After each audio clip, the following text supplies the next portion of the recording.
Bismillahirrahmanirrahim. Assalamualaikum warahmatullahi wabarakatuh. Waalaikumsalam warahmatullahi wabarakatuh. Alhamdulillahirabbil alamin wa bihi nasta'in wa ala umuri dunya waddin wassalatu wassalamu ala asrofil anbiya'i wal mursalin wa ala alihi washabihi ajmain. Amma ba'du. Terima kasih kepada teman-teman yang sudah hadir pada kesempatan kali ini. Alangkah baiknya sebelum kita memulai acara pada hari ini, kita membaca doa terlebih dahulu ya teman-teman ya.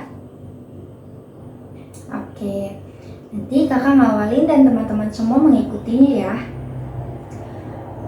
Bismillahirrahmanirrahim. Rabbi shrah li sadri wa yassir li amri wahlul 'uqdatam min lisani yafqahu qawli. Oke. Nah, teman-teman gimana nih kabarnya? Apakah teman-teman semuanya dalam keadaan sehat? Sehat. Maaf ya, kakak ganggu waktunya sebentar. Perkenalkan, nama kakak Atika Sari dari Universitas Islam Negeri Sultan Maulana Hasanuddin Banten dari jurusan Bimbingan dan Konseling Islam. Nah, tujuan kakak datang ke sini yaitu untuk melakukan need assessment. Teman-teman, ada yang tahu apa itu need assessment? Ada yang tahu? Need assessment adalah upaya untuk mendapatkan data atau informasi tentang teman-teman semua. Data atau informasi tentang proses belajar teman-teman semua atau lingkungan sosial teman-teman semua. Nah, kakak di sini menggunakan salah satu instrumen need assessment, yaitu sosiometri. Teman-teman ada yang tahu apa itu sosiometri? Sebelumnya, apakah ada yang pernah melakukan sosiometri? Tidak ada. Baik, sosiometri adalah metode untuk mengetahui interaksi individu dengan kelompok, untuk mengetahui interaksi teman-teman semua dengan satu kelas ini. Apakah interaksi teman-teman itu sudah baik? Apakah ada yang hanya berteman dengan satu orang saja gitu, seperti itu teman-teman. Sampai di sini, apakah ada yang ingin bertanya? Tidak ada. Berarti teman-teman sudah mengetahui ya kedatangan kakak ke sini. Ketika kita nanti melaksanakan need assessment, teman-teman tidak perlu khawatir, data atau informasi akan diketahui oleh orang lain. Karena di sini kakak memegang asas kerahasiaan. Jadi, data atau informasi yang kakak terima akan kakak pegang kerahasiaannya.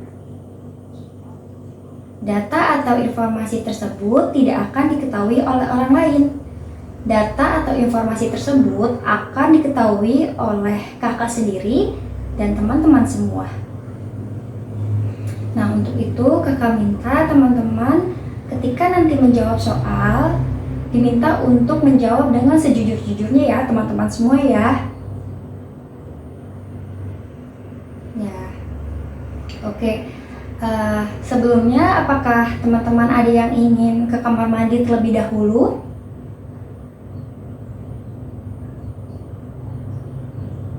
Tidak ada? Baiklah, apakah teman-teman semuanya membawa alat tulis? Bawa semuanya teman-teman? Bawa, oke. Baiklah, di sini kakak akan membagikan kertasnya ya teman-teman ya. Di sini terdapat kertas kosong. Nah, di sini terdapat identitas saja, yaitu nama, kelas, dan umur. Kakak bagikan kertasnya ya, teman-teman ya.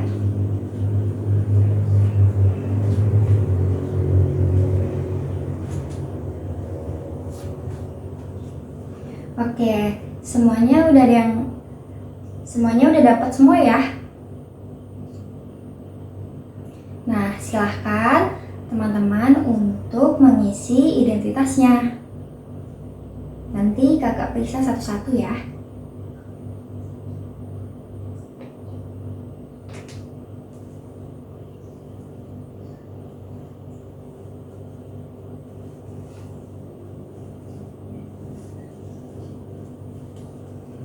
Oke, sudah semua. Nah, untuk pengisian soal ini, teman-teman boleh untuk menulis pertanyaannya. Setelah menulis pertanyaannya, teman-teman silahkan memilih 2 nama teman kelas yang paling kalian senangi gitu. Contohnya, siapa di kelas yang asik untuk diajak bermain. Nah, silahkan teman-teman untuk memilih 2 nama. Pilihan pertama siapa dan pilihan kedua siapa. Nah, paham sampai sini teman-teman? Oke, paham. Kita langsung masuk ke pertanyaan yang benernya ya teman-teman ya, yang sesungguhnya gitu. Oke, pertanyaannya, siapa di kelas yang dipercaya untuk berbagi cerita? Oke, kakak ulangi ya. Siapa di kelas yang dipercaya untuk berbagi cerita? Oke, silahkan teman-teman untuk mengisi soalnya. Kakak tunggu ya teman-teman ya.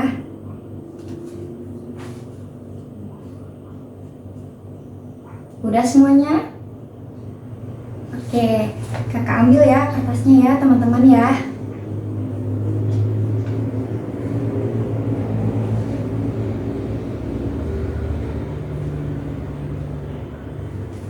Oke, karena kertasnya udah kakak kumpulin, terima kasih kepada teman-teman yang sudah mau mengisi soal ini. Hasil ini akan kakak olah dulu dan akan kakak sampaikan nanti. Dari hasil pengolahan ini, kemungkinan besar kakak akan melakukan beberapa kegiatan untuk teman-teman semua. Oleh karena itu, kakak minta kesediaan teman-teman ketika nanti dipanggil untuk melakukan konseling bersama kakak, dimohon teman-teman sukarela atau bersedia untuk menemui kakak di ruangan tempat kakak praktek. Oke? Semoga kita bisa bertemu di lain waktu. Terima kasih kepada teman-teman semua. Karena acara pada hari ini sudah selesai, marilah kita mengucapkan alhamdulillah. Alhamdulillahirrabbilalamin. Kakak akhiri, assalamualaikum warahmatullahi wabarakatuh. Waalaikumsalam warahmatullahi wabarakatuh. Dadah teman-teman semua.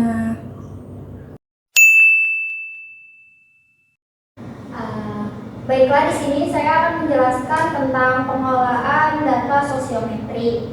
Nah, di pertemanan BKI 5C. Nah, langkah pertama itu kita membuat kode atau inisial untuk BKI 5C. Di sini terserah konselor ya menentukan kode atau inisialnya. Nah, di sini ada nomor, inisial, jenis kelamin, pilihan pertama dan pilihan kedua.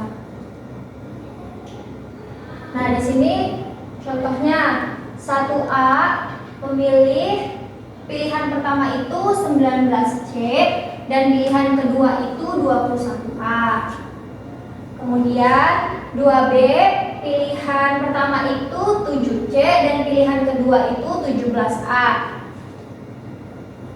3C pilihan pertamanya itu 22B dan pilihan kedua itu 28D. Nah, di sini contohnya 16D, dia perempuan, pilihan pertamanya itu 4D dan pilihan kedua itu dia nggak milih ya di sini. Kalau tandanya kayak gini dia nggak milih.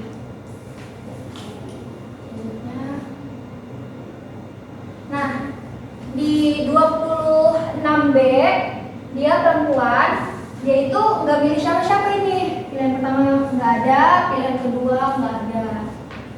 Terus 25A, dia perempuan, pilihan pertamanya itu 24D, sama pilihan keduanya itu dia nggak ada ya di situ. Nah, sama nih kayak 34B, dia perempuan, dia nggak milih siapa-siapa di sini. Strict. Nah, langkah kedua yaitu membuat tabulasi. Di sini ada inisial, kemudian pemilih. Contohnya 1A. Pilihan pertama yaitu 19C dan pilihan kedua yaitu 21A. Kemudian yang 2B, pilihan pertama itu 7C dan pilihan kedua itu 17A.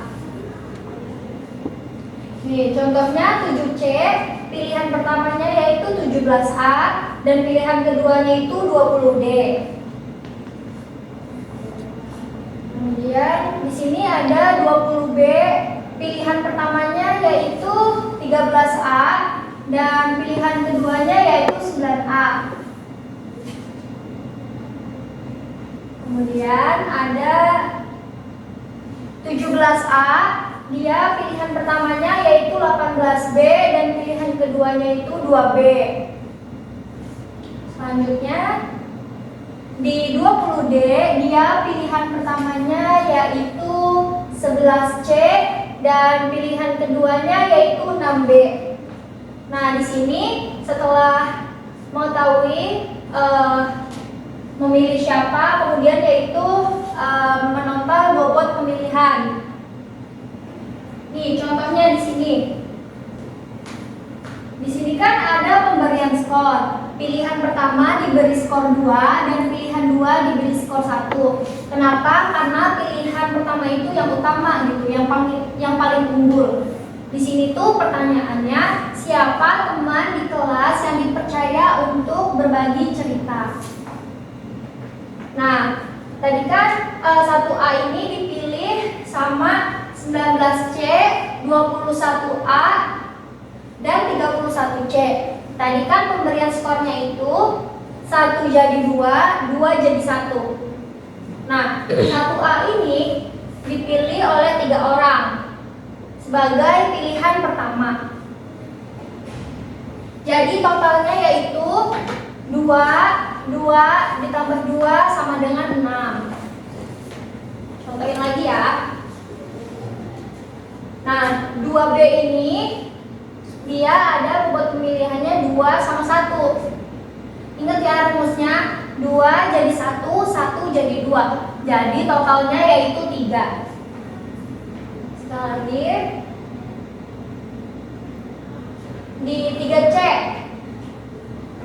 dia itu ada skornya 2 sama 1. Jadi totalnya itu 3. Sampai seterusnya seperti itu. Langkah selanjutnya yaitu kita membuat indeks.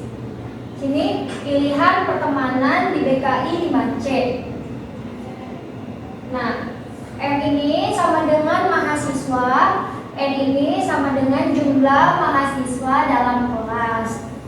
Nah, rumusnya itu status pemilihan atau choice status.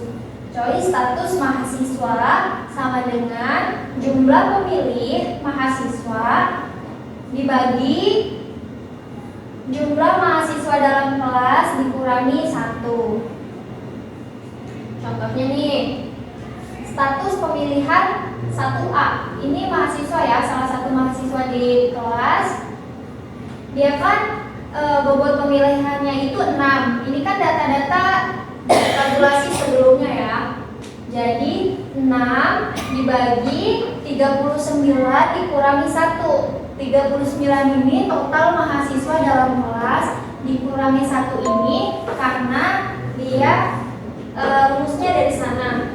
Jadi 6 dikurangi 38 sama dengan 0,15.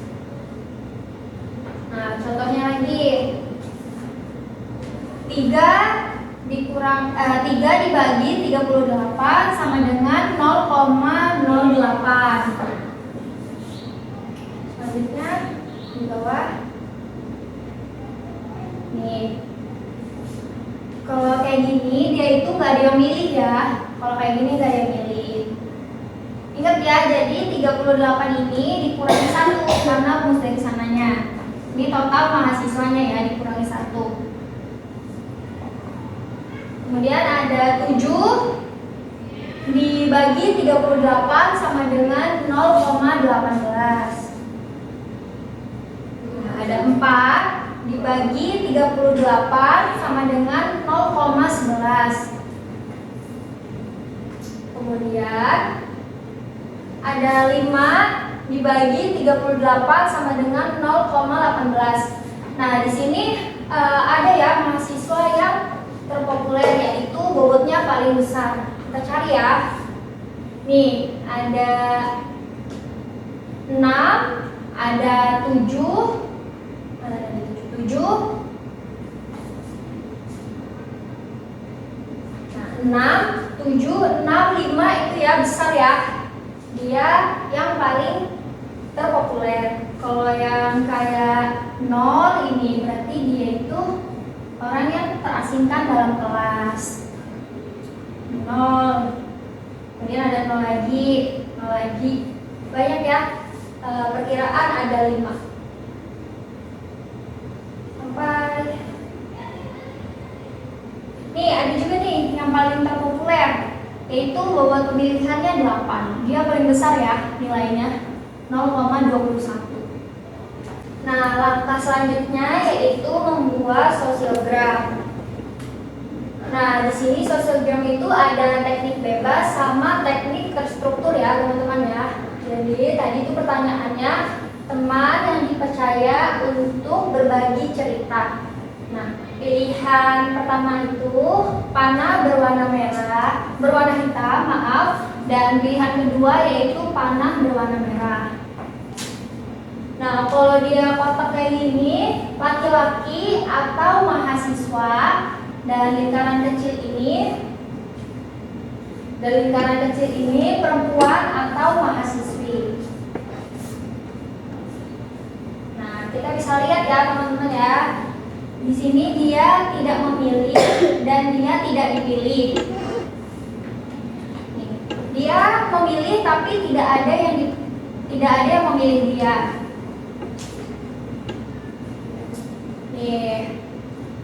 Ini kan pilihan pertamanya 8D ini pilihan pertamanya 39C. Dan pilihan keduanya yaitu 35C. Nah, 39 ini pilihan keduanya 8D. Dia saling memilih ya, tapi beda tempat. Ini pilihan pertamanya 39C, ini pilihan keduanya 8D. Seperti itu. Nih, kita cari yang panahnya sama. Nih, dia pilihan pertamanya 5A ini pilihan pertamanya 30B, dan 30B ini pilihan pertamanya 5C. Nih, saling memilih ya kalau kayak gini tandanya. Sama yang 19C, pilihan pertama itu 1A, dan 1A itu pilihan pertamanya 19C. Oke, kita lihat lagi yang pilihan kedua. Panah sama.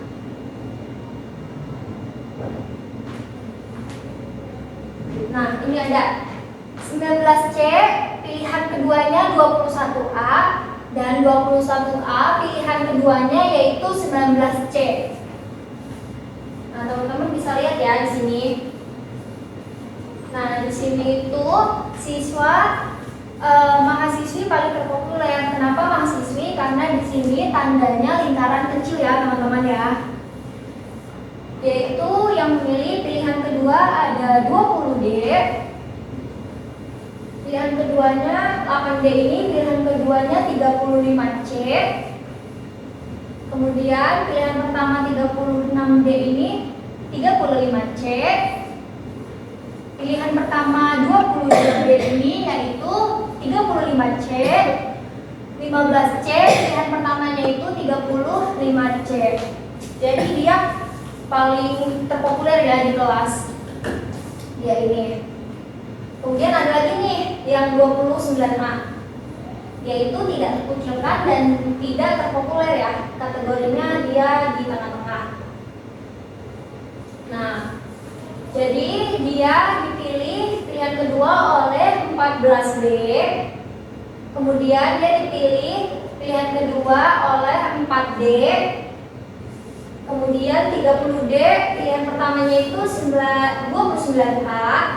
Kemudian ada lagi di sini 23C pilihan keduanya yaitu 29A. Seperti itu. Nah,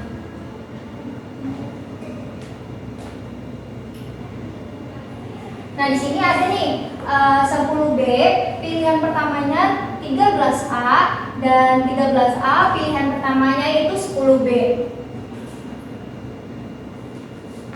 Nih, ada lagi yang 21A pilihan pertamanya itu 1A dan 1A itu pilihan keduanya 21A. Ada lagi di ini 18B pilihan pertamanya yaitu 2B dan 17A ini pilihan keduanya 2B. Nah, pilihan keduanya 2B juga memilih 17A. Itu. Apakah di sini masih ada yang ingat kakak? Ada yang ingat nggak nih? Oke, sebagian ada yang ingat dan sebagian juga ada yang lupa ya teman-teman semua ya. Oke, perkenalkan, nama kakak Atika Sari dari Universitas Islam Negeri Sultan Maulana Hasanuddin Banten dari jurusan Bimbingan dan Konseling Islam.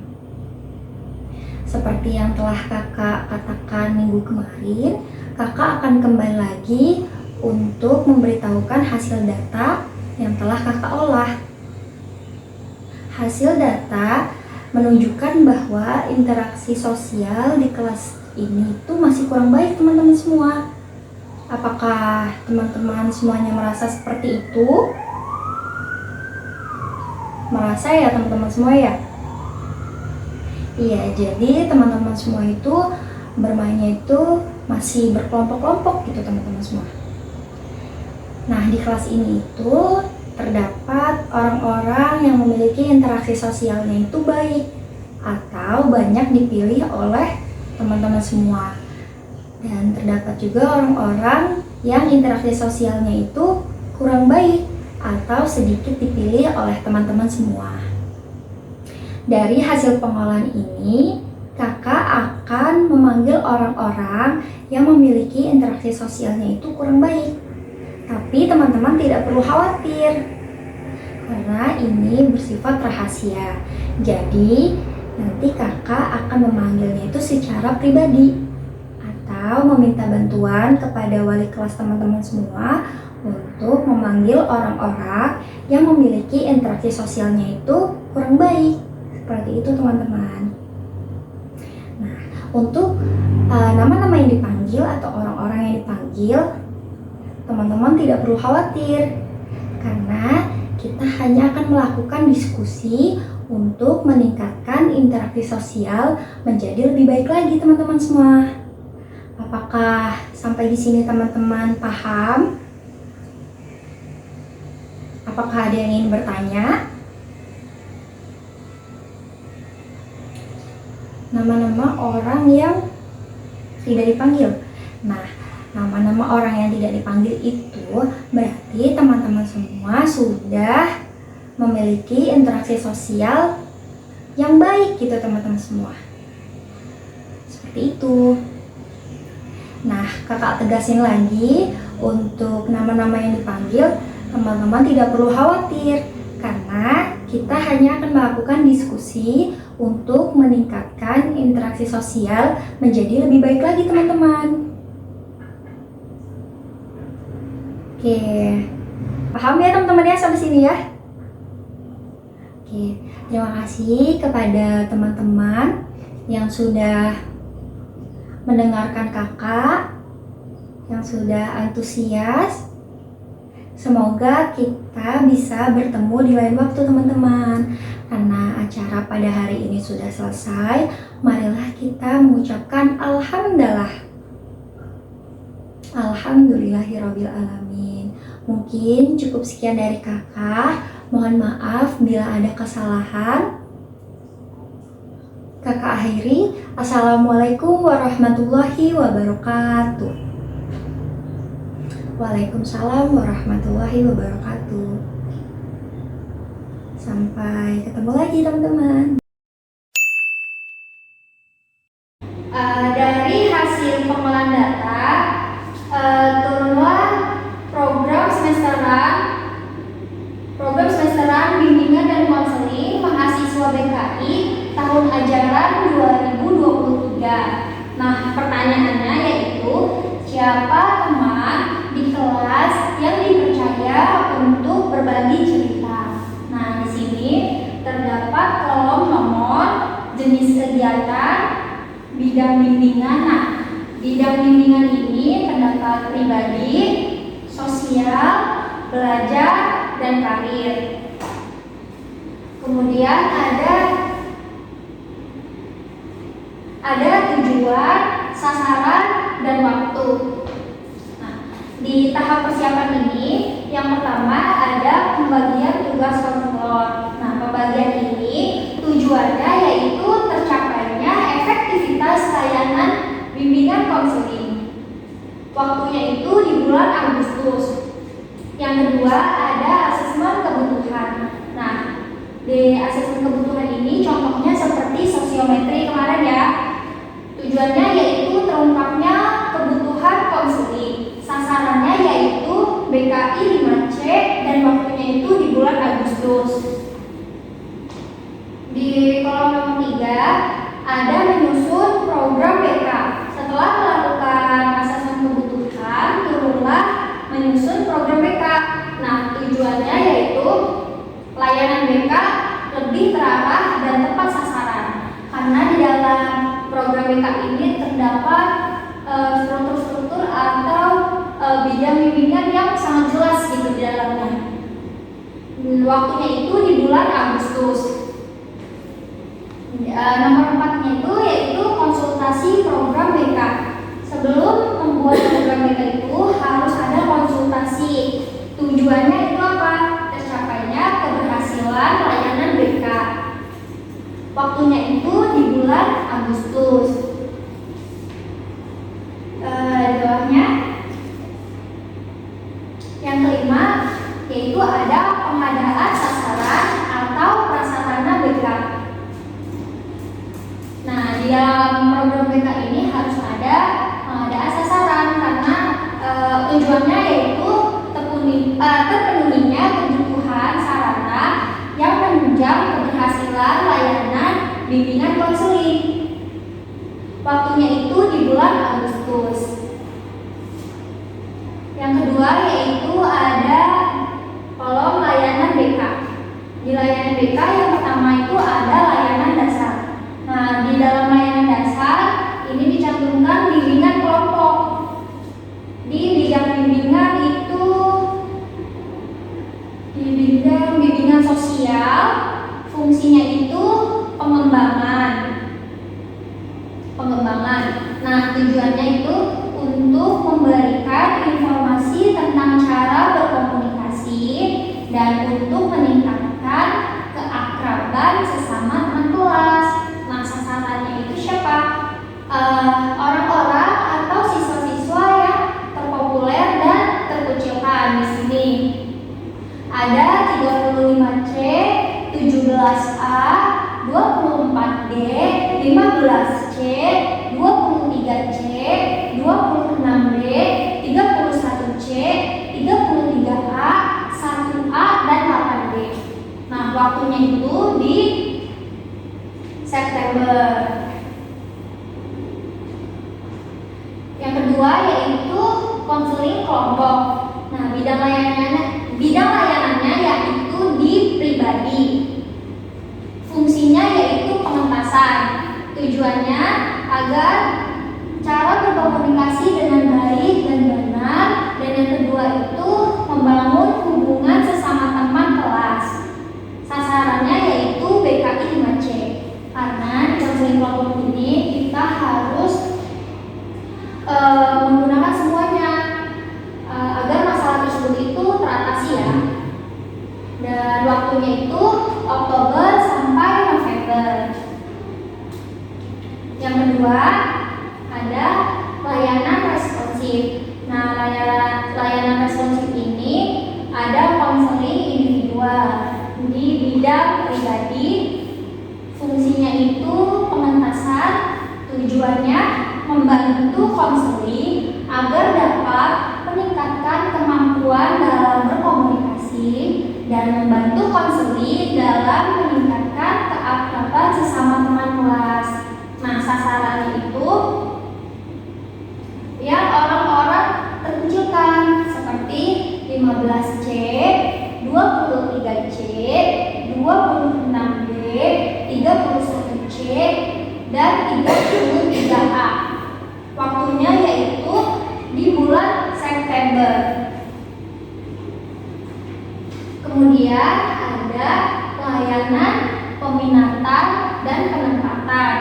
Nah, di layanan peminatan dan penempatan ini terdapat bimbingan klasikal di bidang sosial